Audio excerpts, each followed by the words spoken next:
How many of you were a teenager in the 60s but don't remember it? Oddly enough, something very amazing came out of all this.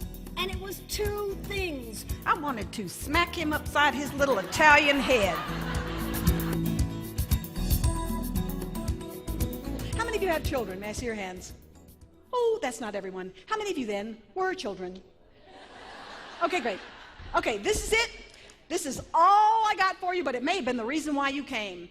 You see, you have been talking to your child to try to get him to do something in your language. He doesn't speak your language. So what you want to do is be flexible and speak his language. So let's say that the next time, let's say your son isn't cleaning up his room, and you've told him 5,000 times. The next time he does that, you're going to try this. Try this one.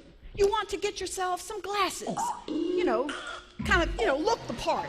You want to get yourself a hat, but you got to wear it the right way. Okay, you want to get a little bling. I need that sound up just a little bit. Okay, now we want to get funky. That's right, that's what I'm talking about. Come on, let's get funky. Come on, come on. And the words go like this. There's words, you better believe it. Yo room, dude, it's looking real bad. Yo room, dude, you better listen to your dad. He's mad, real mad. Better pick up your clothes or the iPod goes. Make up your bed or the television's dead.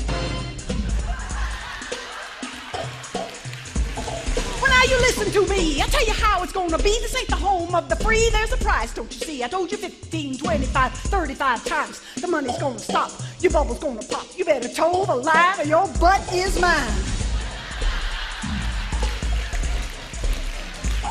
Well, I can hear you squeal. What's the big deal? Well, let me tell you how I feel. Let me tell you how I feel. I'm a woman on the edge, a woman on the edge, a stressed out menopausal woman on the edge. You don't want to mess with me. You better not mess with me. Yo. Yo.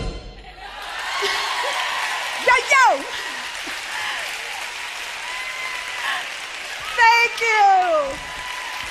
Thank you so much.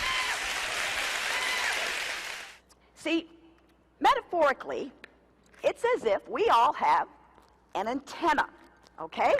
Now, ladies, our antenna is at all times swiveling in a 360-degree manner. If there is a shoe sale on at Nordstrom, beep, beep, beep, we pick it up. One child, hungry, 3 blocks down the road. Beep, beep, beep. We pick it up. A man, half our age, checking us out from across the room. Whoop, whoop, whoop. We pick it up. And guys, you have an antenna too. You do. The only difference is that your antenna is sticking in one direction only. One.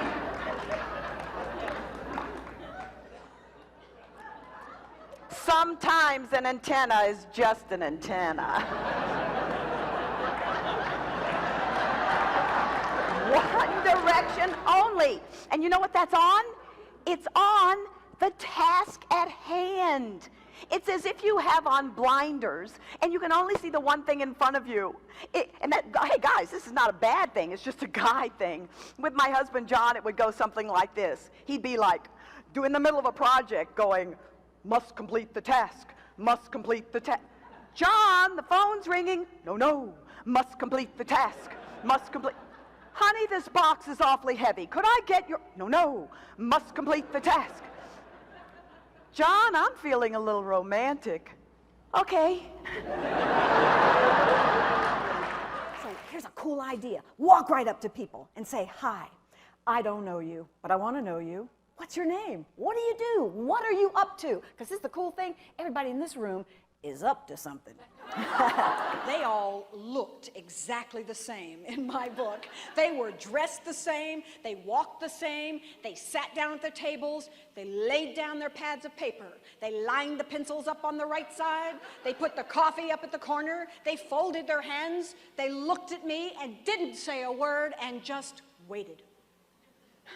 And I'm teaching them how to be more creative. I wanted to say, you want to be more creative? Put your pencils on the other side. Let's start there. Well, by the end of 1969, I had been married and divorced, and I had a 2-year-old baby boy. And I was working as a receptionist in a law office, making $55 a week. I can remember, some of you may be able to relate, I can remember cashing in bottles to get enough money for gas for my car. Yeah, I can remember eating bologna sandwiches by candlelight with my baby boy because my electricity had been turned off yet again. And also, to further complicate things at that particular time in my life, I was suffering from clinical depression. I was having very frequent and serious, debilitating panic and anxiety attacks that were so horrific sometimes that I seriously came close to taking my own life, more times than I can recount. And such was the situation on the morning of December 7th, 1969.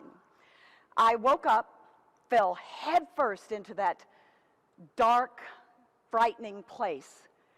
And I remember lying in bed with the covers pulled up around my neck, and I remember thinking to myself, I can't take this anymore. And then the words started playing in my mind like they were on a loop, and I heard them. I'm ready to die. I'm ready to die. I'm ready to die. Now, I need you to remember those words because they come back just a moment in this story. Well, it was just about that time that I heard my son stirring in the room next to me, and I realized that I had to make it. So, summoning courage from I don't know where, I pulled myself up, I got dressed, I got him dressed and off to daycare, went to that law office, sat behind that desk, hanging on to my sanity by a thread. And it was about 11:30 in the morning, that morning, that in through the front door burst a man in a convict's prison uniform brandishing a .357 Magnum. He grabbed me by the arm. He slammed the gun in my face. And he said to the 2 attorneys who were standing there at the time, give me your car keys. Give me your money. I'm leaving. I'm taking her with me. Don't call the cops or I will kill her. Now, I want you to think back for just a moment to the emotional state that I was in before the man came in the room. Remember that one?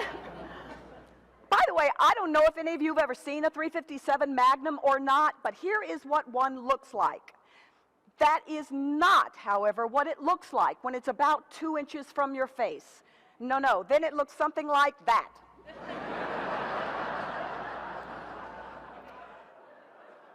Well, he took me to an abandoned house, and there he held me hostage for 5 hours. And I guess I had what Vince Pacenti would have called one of life's defining moments.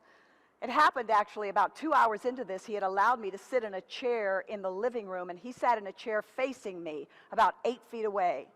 He sat there just gripping that gun, staring at me, not saying a word. Suddenly, at one point, he, out of nowhere, slowly raised the gun. He pointed it directly between my eyes. He cocked the hammer. He took a deep breath, and his exact words were, "Are you ready to die?" Well, there was a part of me that wanted to say, "Funny you should mention that." Whoa! I was just thinking about, are you psychic? What? And I want you just to remember this one thing as you go forward in life. Remember this one thing, that faced with any challenge, we are defined more by the choices we make than by the talents we possess. Choose passion. Choose power. Choose pizzazz. Thank you all for having me here. Thank you so much.